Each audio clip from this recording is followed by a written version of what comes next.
Burnt and I agree so much, yet where we differ rests on plausibility. For example, I also agree that the McCanns probably used the car to move Madeline, but I don't think they would have used the car to only go 1 kilometer away from the hotel to bury her under clay and rubble in a bag that would tie back to them. While that does make for the best movie or book plot because it means that eventually you will get a resolution, it's not plausible. Has foreign detective Bernd Stellander actually found Madeleine McCann? Let's watch his viral interview with James English to find out. This is the biggest media case in history and also the biggest missing person case. But imagine, them splitting up, because that's what normally happens when a young child disappears in a family. There's always some guilt, subconsciously something. They don't agree. You're sedating. Oh, you didn't check when you were supposed to. Whatever the story is, there's always something that will tear them apart because the joy is gone. And the memory of when they're together with the other, there's always one missing. It kind of destroys a marriage. Makes sense. Yeah. And I think that's just normal for couples who do lose yes. children. The percentage of breakup is very high. Yes. Not just Kate and Jerry, it's yes. everyone, because I've interviewed Ashley Kane, and I know he split up with his missus. They love each other, but they just couldn't take the pain of losing. Yeah. It was just too much. Yeah. And but like I say, it's what about, I know people can go down the conspiracy route you talk about and being a Mason. People saying it could be possibly a sacrifice. No, that's for me. I far-fetched. No, here's the thing, actually, because I saw some of them actually, and this is the thing about how I discovered that they hit her in the cemetery. The cemetery is about half a mile from the church, and in Portugal they have this. It looks like a casket, stone caskets, like a mausoleum above ground. You can just slid the top sideways and put it inside. She could still be there if it wasn't for the finding in the rental car, by the way. So I did a check on that actually with CB's lawyer, Christian Berkner's lawyer. We did a test very honorably and respectfully to check it out if it was possible, and it was perfect. So there was a statement by Kate that she, for weeks and days and weeks, that she had a vivid slideshow of seeing Maddie on a large gray stone slab, mottled.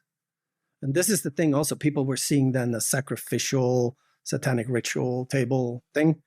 So I kind of get that, but I like to use Occam's razor, simplicity.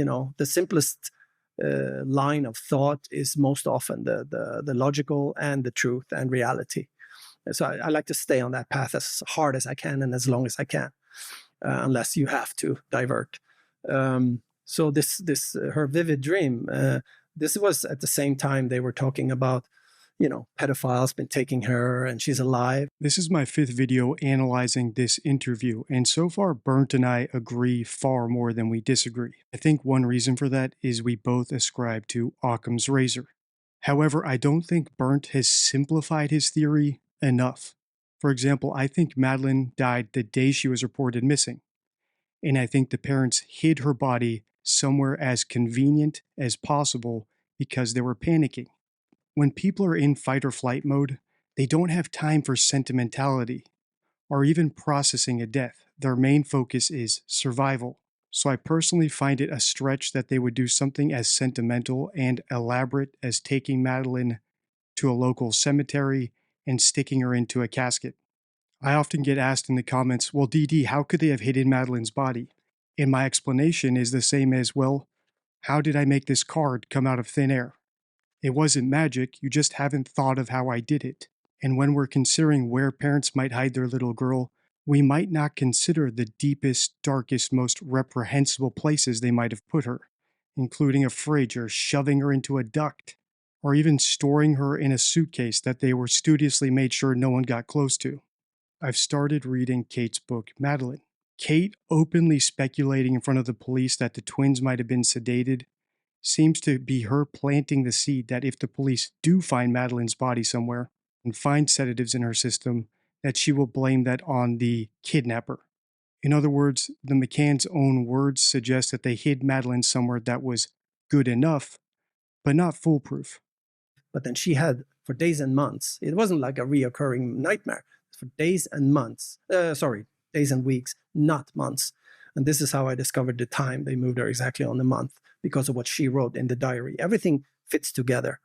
The way she wrote about June 2 in her diary confirms this. But let's get back to the large gray stone slab, which are those. And you have one at the bottom and one at the top. I was confused about that because I thought she was laying on, but she can be on the bottom one, right? And under the top one. That's why it confused me a little bit. But you talked about the abuse. I think that's where the ritual thing came from. People saw that statement. Because people's minds can go wild, and rightly so, because it is. But they it's fall still in so intriguing. But they fall in love with that, and this is also one of the very sensitive parts, because there's a big community in the truth. They know there was no abduction. There's no doubt, and it's actually physically impossible, chronologically impossible, because you have one entry and one exit, and then they dramatize it that the abductor was there during Jerry's check. They use it like a drama instead of letting police figure out what is the window of opportunity, what happened, and what is the highest chance of finding her, So their narrative is like carved in granite with the Jane Tanner man and things like that. About the cemetery, there was Matt. He's describing to the police where he searched on the west side of town. And then he points at the street and he said, the name is Cemetery Road. And that seems like a horrible, and then he catches himself before saying the next word. And the next word is coincidence, right?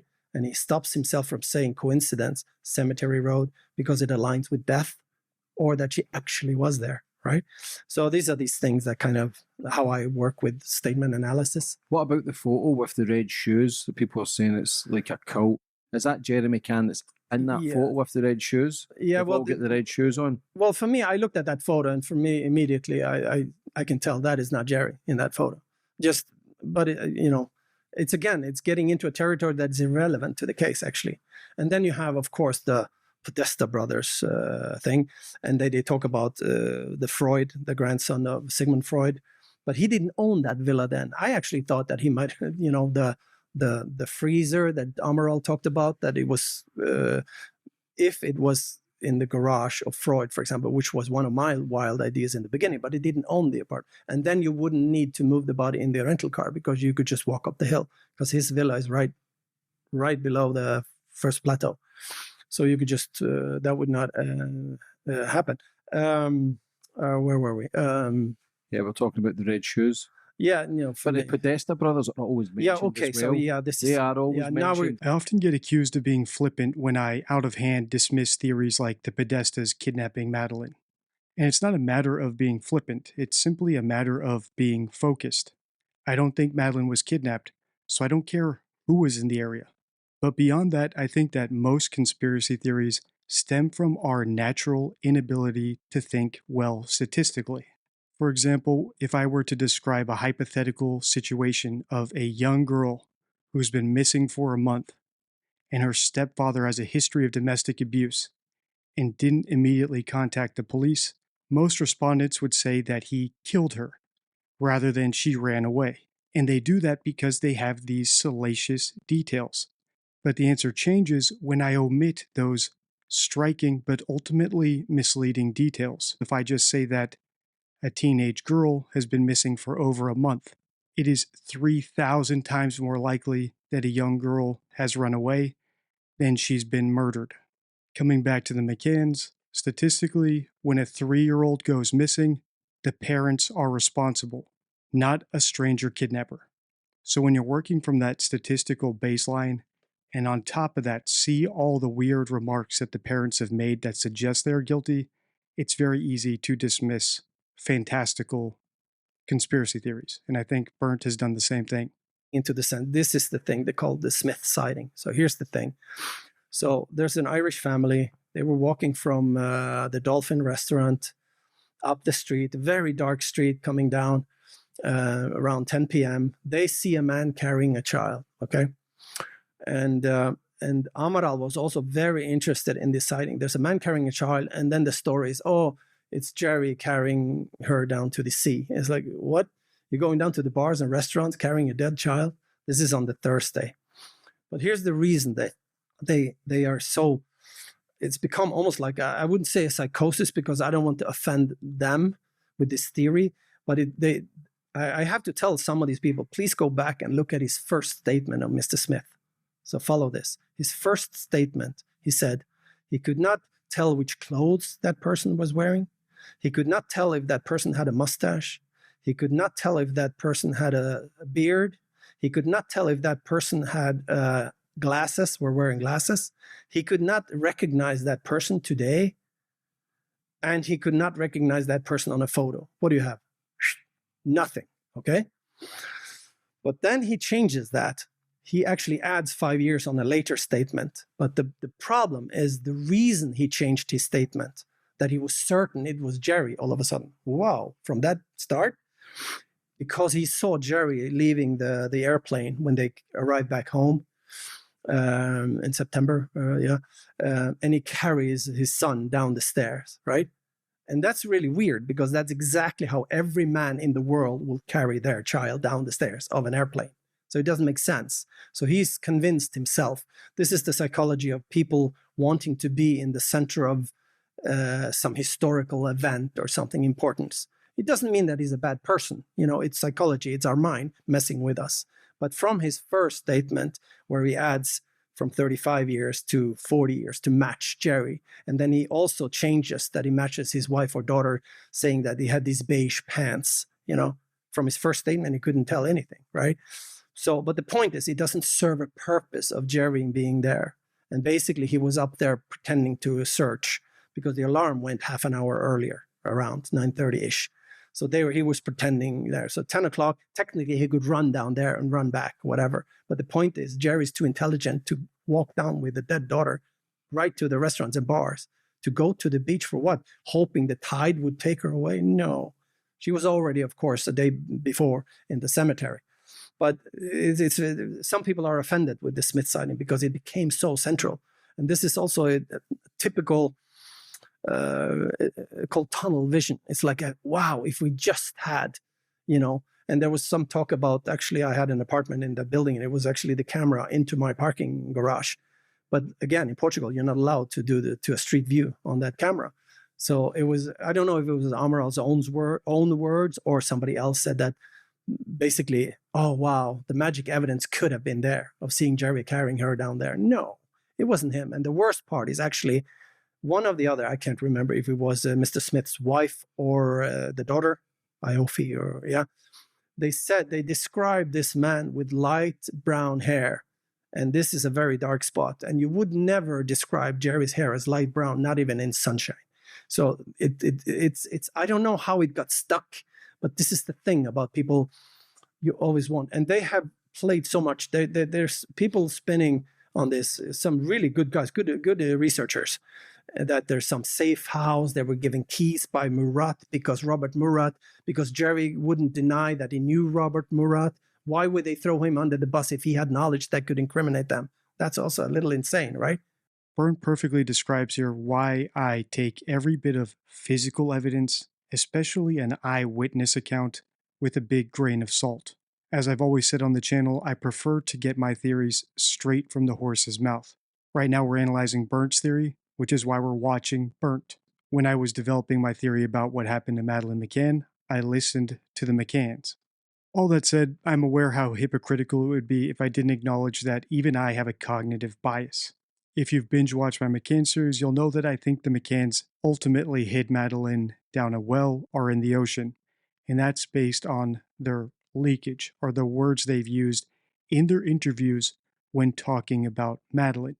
The gist of leakage is that liars often reveal the truth through their choice of words, because it's so challenging to suppress real memories when telling imaginary made-up falsehoods. And on that note, a bit of leakage I spotted in another case has recently been confirmed.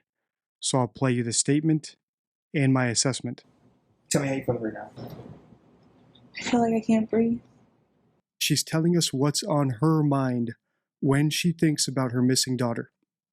Why talk about not breathing? I'm sure that when the autopsy report is revealed, that they killed Madeleine either by strangling her or suffocating her. In other words, when she thinks about Madeleine, she thinks about breathing, probably because she's recalling something about restricting Madeleine's airway. Tragically, in that case, we now know that my assessment was correct. her daughter Madeline was murdered by strangulation. Coming back to the McCanns, I might be way off in my assessment of where they left Madeline. Maybe I'm totally wrong about the leakage, but just as I did in the Madeline Soto case, by saying it publicly, I'm putting my reputation on the line. Never put him on the spot. He would just tell him, "Hey, I gave him the key to an apartment. Game over." So that's insane in a way. But it's not because these people are crazy. It's just that you get so I don't know. It's like a psychosis. I don't know. I've gotten criticism for this because I'm very tabloid in my speaking. Sometimes I say it's irrelevant. But why is it irrelevant? The Smith sighting, because she was already dead. I did a masked interview before I came out, and I said it's irrelevant, because she was already gone. I was speaking a little bit in codes. I don't know if you saw that. And in Portugal, was there many kids going missing No. that year, the last 5 years or 10 years back then? No, there was once or twice it happened. There was one they discovered. There was in a few years, 2 years earlier. I don't know. Mm-hmm. Yeah. Like Jerry said, it's like 1 in 100 million or whatever. It doesn't happen, and keep in mind, if you were with 4 friends, you have the corner apartment next to the street. You got 2 streets there. That's the one you keep open. I mean, unlocked? No, come on. With your wallet and camera inside? No, come on. Of course, everybody did the same. And you also have to think, how would you convince your friends to take part in the lie? Number one, you got to get to a point of no return. Under influence, a little wine, right? And the body was already hidden, so they're in a soup together, and they all locked them in. And maybe even Jerry, I would do it if I were Jerry. I would say to them, "We're all in the same boat. We lock the children in. You will have child protection agency look at your. You will be scrutinized how you treat your children, and then if you lose your children, you could risk maybe you get a suspended medical license. I don't know. I know it's very strict, and they kind of correlate. I mean, your Could it also be possible, though, that Kate and Jerry were in it alone, where they've then pretended the kid was abducted and then passed the story on to them, where they actually believe there's been an abduction? Or you talking all the kids were drugged, sexually abusing every kid. They couldn't look at it, so we're already in it together anyway, where no matter whose kid died, they would have all lied for each other anyway. Well, I'm not saying any one of them abused their kids. I'm saying that Dr. Catherine Gaspar told about something that happened between David and Jerry that indicates possible SA. That's all I know from that. We know that they locked their apartments with their kids, the 3 others. And Kate and Jerry, if you look at the first statement, because he said they used the key to the front door, he and Kate. So basically in the first statement, Jerry confirms that all of these apartments were locked. Once again, Bernd and I disagree, and it all boils down to Occam's razor. His theory is that the McCanns covered up Madeline's death because the autopsy would have revealed sexual abuse. But that doesn't explain why the twins seem to have been sedated the night she was reported missing, something that Kate remarked on at the time. Like I said, I think because she was worried that people would notice it because it was so obvious. The simplest explanation, they routinely sedated their children, and the simplest explanation for how it went wrong, she might have been out in the sun, was more dehydrated than usual, and her little 3-year-old body wasn't ready for it and reacted poorly. The other point we disagree on is why the friends didn't talk. Bernd paints the picture of an explicit conspiracy between the friends, where they agree that they're going to abide by omerta, like the mafia, when in reality, I don't think any explicit conversation ever needed to be had. If all the parents were leaving their children alone in their rooms, it's in their interest not to cooperate with the police, because if they found the McCanns' neglect led to their child's death, they could also be on the hook for neglect. Also, as I pointed out in other videos in this series, if something tragic befalls your friends, and there's no proof that your friends were responsible for it, it's only natural that you would come to their aid in their time of need. 4 apartments were locked with kids inside when they all were down dining. There was one night on the Wednesday, Rachel was sick on the apartment next to Maddie when she died, actually. So there was sickness, and one child was sick. So the rumor was that there was always one missing from the table, but that doesn't change the main thing, their plan. So everything, all the knowledge that you have, everything you've investigated, the book you've written, what's your whole rundown on this? What's your whole rundown from the 2nd of May to where we are now? Well, like I said, there was a weak marking, positive marking by the cadaver dog in the bush right outside the patio. So they're doctors. So about getting the body, first of all, getting her out of behind the sofa, and they put her in the bedroom, probably on some plastic or something to figure out what to do to package her before they get her out. And then out in the bush, when they've in the timing of finding where to hide her, you look at the map of the town. Cemetery is a good place, right? Perfect. You do a little research too, but she's in the bush there in multiple layers of plastic garbage bag, probably taped together or something, whatever you have available. Imagining that would be safe for the cadaver. The blood is not cleaned yet. Put her in the cemetery. You rent the car 3 weeks later. They have done a lot of jogging, and based on the diary of Kate and her book that she wrote later, you can see her experiences on the hill. Please don't let Maddie be buried here. She prays to God. 3 days after her disappearance, she prays that the twins don't fall and bang their heads. That's kind of concrete, because that's exactly what happened to Maddie. Things like that. And then you have the rental car. The alibi for getting that was, of course, to picking up and family from the airport, which had been coming and going already 3 weeks. The reason they needed the car was to move the body, I think, based on the findings in the car. And it makes sense in terms of the hill, because there's 2 big bumps up the road there. I think maybe there's been some spilling, because if you're in the dark, even though it's full moon, you're sliding this granite top.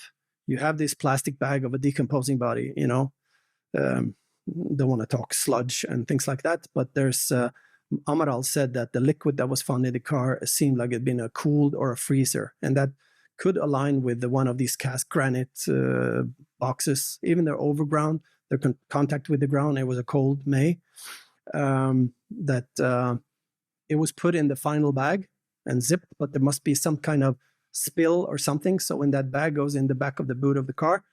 Bernd and I agree so much, yet where we differ rests on plausibility. For example, I also agree that the McCanns probably used the car to move Madeline, but I don't think they would have used the car to only go 1 kilometer away from the hotel to bury her under clay and rubble in a bag that would tie back to them. While that does make for the best movie or book plot, because it means that eventually you will get a resolution, it's not plausible. The same way it's not plausible that they took her to a cemetery and stored her in an above ground sort of tomb thing where she could have been discovered by anyone over those 3 weeks. Sadly, if we're defaulting to Occam's razor, they stashed Madeline until they could move her with a car, and once she was in the car, they would put her somewhere where she would never be found, like dropping her down a well shaft, or if they could get all the way to the ocean, right up over a ledge where they wouldn't have to carry her too far, straight into the ocean, in a bag that doesn't tie back to them, with a couple stones. And just so there's no mistake, as I've said multiple times in this series, I believe that Bernd and I are on the same team, but that doesn't spare you from being analyzed by me. There's something connecting to the fibers there that gives this little the finding of the cadaver dogs and Keela. And they found the DNA, 15 out of 19 markers there as well. And there you go. And then it was all about keeping it together, getting the team on board on the faked abduction the next day, pretending everything is fine and happy. And you can see even in their language, which is very interesting. They always have to remind, Fiona. She says, me and Kate and the 3 kids, and they talk about buying 5 ice creams on the 3rd. You say you buy ice creams for the kids. You don't say 5. No, because they're trying to convince us that they were all there. Madeline too, right? This goes through the whole analysis thing. They use these numbers. Why have they never took a polygraph test? Well, here's the With thing. all That's the again with reverse all- psychology. With all the speculation, That's what they you said. would think, fuck it, I'm going to do Yeah, it. but they did. They said, "Oh, yeah, we're going to do a polygraph test," and then there were people were asking for it, and they said, "No, it can't be used in court." Well, they knew that up front. That's what you do when you're guilty and you want to appear innocent. First, you get the PR stunt. Oh, and somebody see, yeah, I saw on the paper that they are, they're willing to take a polygraph. Yeah, you can't use it in court, but it sure puts a lot of Exactly. speculation to Yeah, bed. yeah. Don't do one test, do two Yeah, yeah, tests. And if yeah. you pass two tests, it's Exactly. like 1 in 5 million to 1. So just Exactly. end the speculation. But again, they might say, well, why should I? Which is understandable as well. Exactly. You're not guilty because you don't do a Yeah. test, but with so much speculation hanging over their head, they could have ended it straight away. Yes, of course. But then the question is, why did they say that they were going to take one when they knew that was never going to happen? Of course. So, but that's just, it was a media stunt. It probably 40% of people reading it, never question why they didn't take one. If I were the parent of a missing child, I would have taken a polygraph so that the police could eliminate me as a suspect and allocate more resources to actually finding the person who took my kid.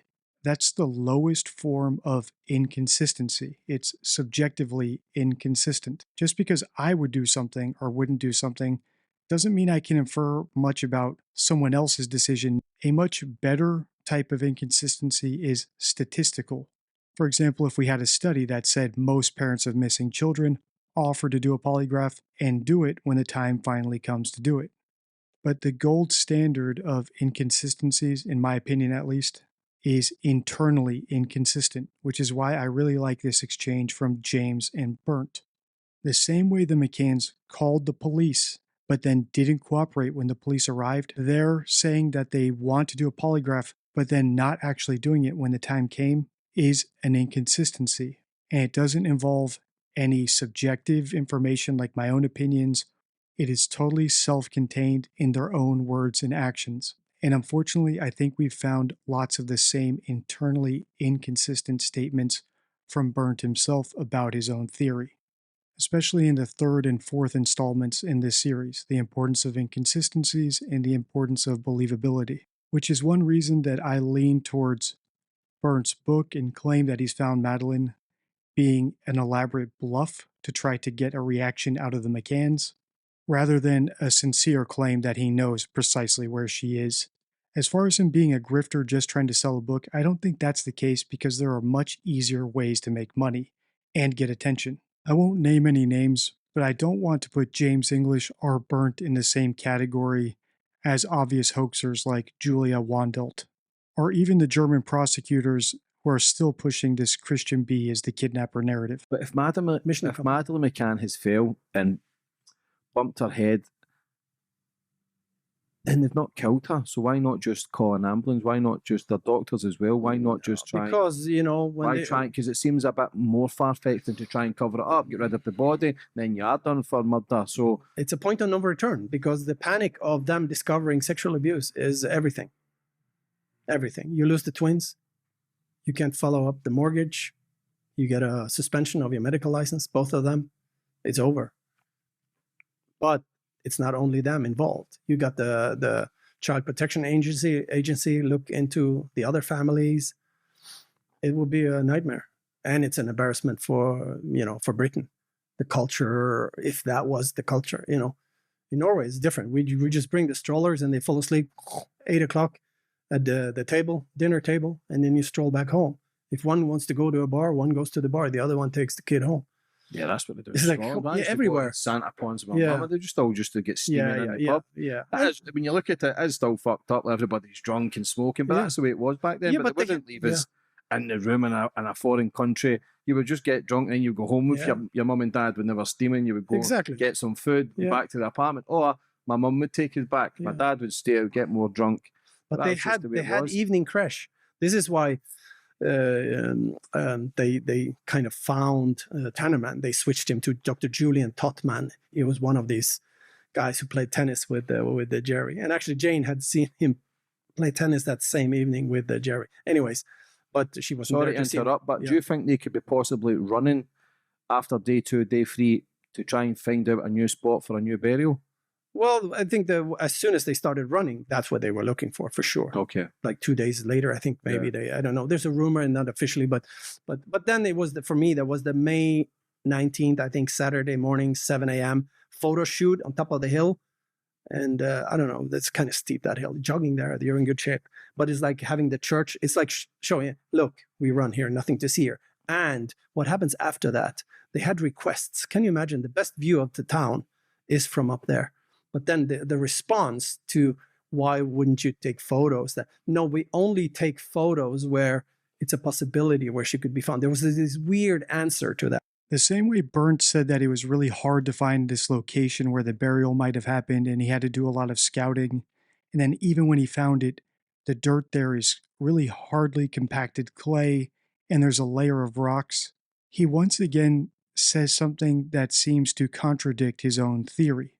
In this case, he said that the most scenic view of the whole area is from atop that hill. So that's a perfectly reasonable alternative explanation for why the McCanns are constantly going up that hill when they visit Playa de Luz. It might just have a beautiful view. But I did want to point out this clever thought from channel member Brass Yeti, where she said, I wonder if her resting place is visible from the hillside. The parents could just be going up the hill because it looks out over the ocean or a well where they've dumped her body. It could also be symbolic, like many tombstones or locations where people scatter ashes actually are. And while I'm showing comments, check out this one, which relates back to my point about leakage. Very clever thinking. Let's get this video to 50,000 views if you want part 6. Parts 1 through 4 are on your screen now if you need to catch up. Until next time, stay true.